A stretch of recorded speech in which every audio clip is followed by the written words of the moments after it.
Chacha, scandalous Scandalous and excessive. Yun ang and sinasabi excessive. ni Tito Okay, Sen. tanong mo namin dito, totoo ba na ito pa-imbestigahan nyo, Tito Sen? Yes, paiimbestigahan talaga natin yan sapagkat Ito na nga po mga kababayan po natin, mukhang magkaroon ng laglagan po dito, no? Lalong-lalo na sa mga dating kasamahan po nitong si Erwin Tulfo dahil gusto niyang paimbestigahan itong flood control, no, na nawawala at ngayon nakikita po natin napapanahon talaga itong paimbestigahan dahil tag-ulan, malakas yung habagat, maraming bagyo na parating at baha po yung naranasan po ng iba't ibang lugar ngayon sa buong bansa. At syempre, itong naghahabol, nag-aambisyon din na maging Senate President, ay gusto niya paimbestigahan ang kanyang katunggali na si Chis Escudero. Dahil alam niyo mga kababayan po natin, noon din yan sinabi ni Chis Escudero at tinipin sa kanya na talagang may insertion na flood control doon sa budget ng Senado na sinasabing 142 billion, ano, more or less, na budget po para sa flood control. Ngunit nung tinanong po si Villanueva kung saan ang Bulacan ay isa po sa binigyan ng allocation, sabi ni Chis Escudero, abay wala daw, no?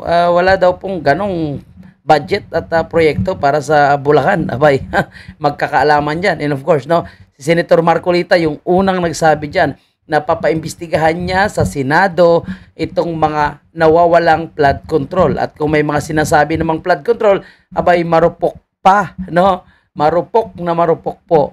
Na parang styro na konting ano lang is nababasag, mga kababayan po natin. So maganda ito kasi magkakaalaman sino nga talaga yung nagbulsa, sino yung kumita, no, sa senador man o sa mga kongresista. At alam nyo yung House of Representatives ay ayaw talaga mag-imbestiga sa flood control kasi mukhang sila lahat ay nabigyan ng pundo dyan.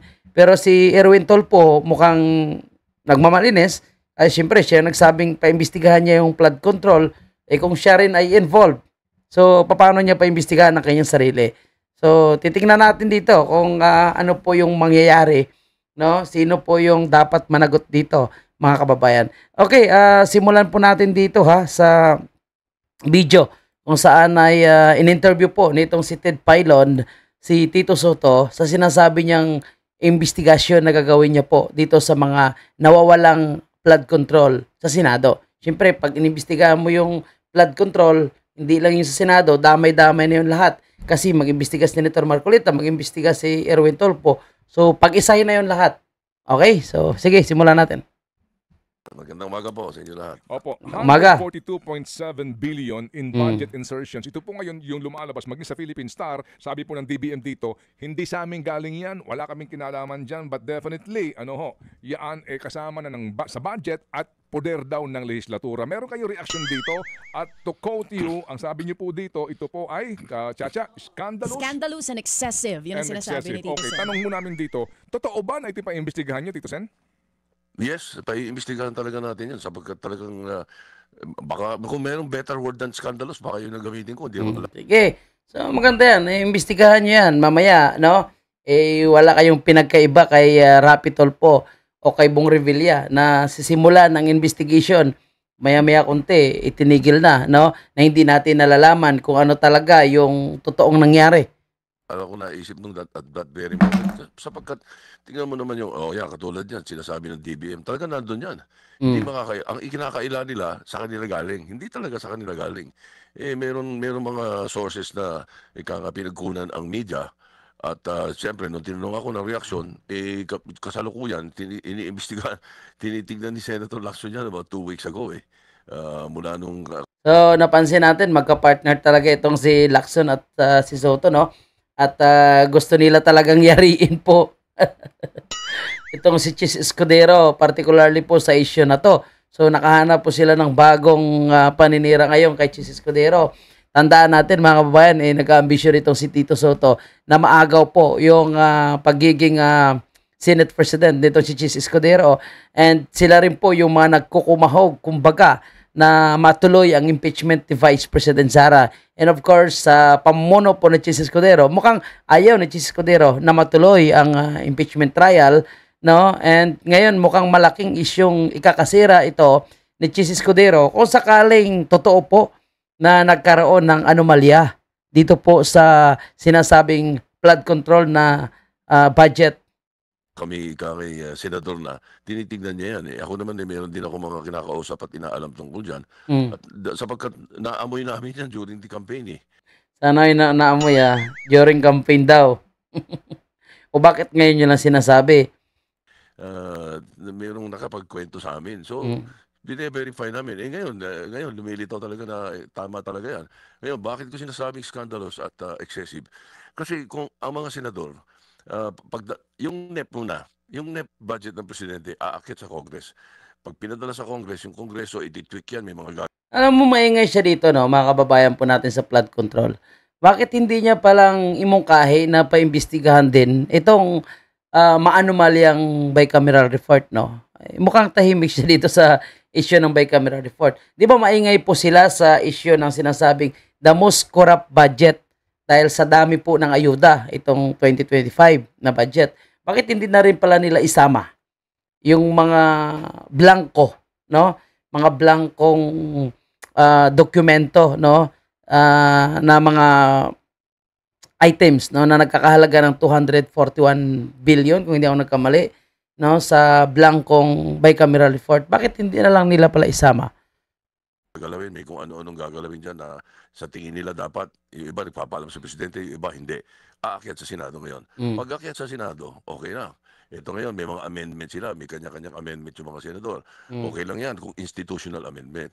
Ngayon, kung maglalagay sila ng mga sarili-sarili nilang project, ang mga pinapayagan noong araw, noong mga panahon namin, saka noong mga panahon naming mga old-timers, kung meron mang ipapasok na project ang mga senador na let's say nasa mga 200 million, 300 million, 500 million sa isang lugar sa bansa niya, sa bayan niya or something like that. Yung mga ganun, tinotolerate yun. Sapagkat usually dapat mayroong program of work na tinatawag. Okay. Pero pagka ganyan billion-billion ang usapan at hindi niyo nilagay sa budget, kundi nilagay niyo sa BICAM, ay teka muna, ibang usapan yan. So, sige, maganda yan, ibang usapan yan. Pero dapat idamay nyo na rin po kung ano man yung imbestigahan yung flood control, dapat isama mo na rin yung ano na yan, yung ilang taon pa na nakalipas na mga flood control, isama nyo na yan. Kasi kapag si Chis Escudero lang ang inyong imbestigahan, abay, kaduda-duda po ang iyong interes, no, Tito Soto. Pero dapat isama nyo lahat. At siguro dahil gusto mo pa imbestigahan yung lahat na anomalya siguro sa gobyerno, idamay mo na rin yung sinasabi mong most corrupt budget. Baka gusto mong idama yung ayuda, yung pamumudmud ng ayuda ni Martin Romualdez. Baka gusto mo na rin idama yung mga insertion sa House of Representatives, no? Di ba? Dami mo na lahat. Total, gusto yung imbestigahan yung mga nawawalang budget, Malalang pork barrel ang tawag dyan. Hindi ba? Kung pinag-usapan ninyo sa floor yan, pinasok ninyo dahil amendment ko, kailangan ko ng isang airport sa ganitong lugar. Ganitong ganyan. Hindi nilagay ng gobyerno, ng executive. Gusto kong ilagay. Yung mga ganon, baka matanggap ng kapwa senador yan. Hindi ko maintindihan kung paano nangyari ito. Pagdating daw ng BICAM, biglang ganyan. At kung natatandaan mo, Conted, may binito pa presidente dyan sa budget na yan. Hindi lang yan, ha? Yung 142 na nakikita ngayon, yan pa lang yun nakikita. Baka mayroon pang mas malala pa dyan, hindi pa natin nakikita. Okay, so tingnan natin mga kababayan po natin, no? Mukhang magandang usapan ito, magandang investigation ito. So maganda yan para malalaman po natin kung sino dapat managot, no? At sa atin naman, kung sino talagang dapat managot, edi dapat panagutin. Dapat wala silang pipiliin dito. Mamaya kung kaalyado nila, ligtas. Tapos imbestigahan na nila dahil hindi nila kaalyado. Dapat walang sasantuhin dito. And pakinggan natin mga kababayan sa balita naman ng Bilyonaryo News Channel. Kasi kung dito gusto nilang paimbestigahan, may isang part dito, no, na talagang inamin din naman ni Chis Escudero na nagkaroon talaga ng insertion, no, sa maanomalyang flood control na yan. Actually, sabi ko nga, no, from the start of this video, dapat talaga imbestigahan yung mga anomalyang flood control ngayon dahil napapanahon ang daming namatay, no, ang daming binaha, ang daming apektado. So, ang sinasabi pa nila ng ating mga kababayan, yung mga hindi po binaha nilang lugar, no, ngayon napakabilis ang pagpasok ng tubig. So, tandaan natin, marami pa yung parating na malalakas na bagyo't ulan. So, marami pa rin yung magsasakripisyo, no, sa mga ganitong klaseng pagbabaha. So, kaya kailangan talaga imbestigahan. were affected by the southwest monsoon, but there are some by insertions. Mm. The 2025 General Appropriations Act is allegedly flooded with insertions. Dami naman talaga insertion, hindi lang po yung mga flood control na yan, kundi yung ayuda ni Martin Romualdez. So, ngayon, hindi na natin halos nakikita yung mga sinasabi nilang ayuda. Pero nung panahon ng pangangampanya o before campaign period, ang daming ayuda na pinamumudmud, di ba? Nakikita nyo, no? Daming payout. Pero after ng election, wala nang mga payout sa mga barangay covered court. No, pati ngayong ulan, no? Wala na rin nagbibigay ng ayuda. Nagpapasalamat lang po tayo kasi ang Office of the Vice President, bago pa man talagang dumating itong mga matitinding ulan, ay nakahanda na po sila. And nung dumating mismo yung ulan, nagdi-distribute sila habang sa kalagitnaan ng malalakas na ulan at baha. And syempre, no, updated po yung Office of the Vice President, meron pa silang libreng sakay. So, pasalamat po tayo. Pero mismo ang national government na pinamunuan ni Marcos Jr., nagpaplano pa lang sila. At si Marcos Jr., no, iniwan sa kalagitnaan ng matinding bagyo, matinding baha yung ating mga kababayan at pumunta ng Amerika para i-negotiate ang kanyang asawa. Wala namang napala sa sinasabing taripa. Okay, balik po tayo dito sa issue ng flood control. Documents obtained by Politico.com show a big chunk of the insertions went to alleged bogus flood control and infra projects. Yan, malupit yan, mga bogus flood control. Yan ang siguradong pera dahil bogus kasi walang proyekto eh. Pero may people trail. When it rains, it pours. And just like torrential rains, a staggering 142.7 billion Yan 142 billion sinasabi. peso insertions were allegedly made during the Bicameral Conference Committee of the 19th Congress under the leadership of Senate President Francis Escudero, which he defended in one of his press conference at the Senate. May mga proposed amendments ang mga senador at ang mga mambabatas sa Kamara man o sa Senado na dumaan sa proseso ng amendments. Kung saan mang lugar yon, nakalagay naman sa budget lahat. Escudero is right.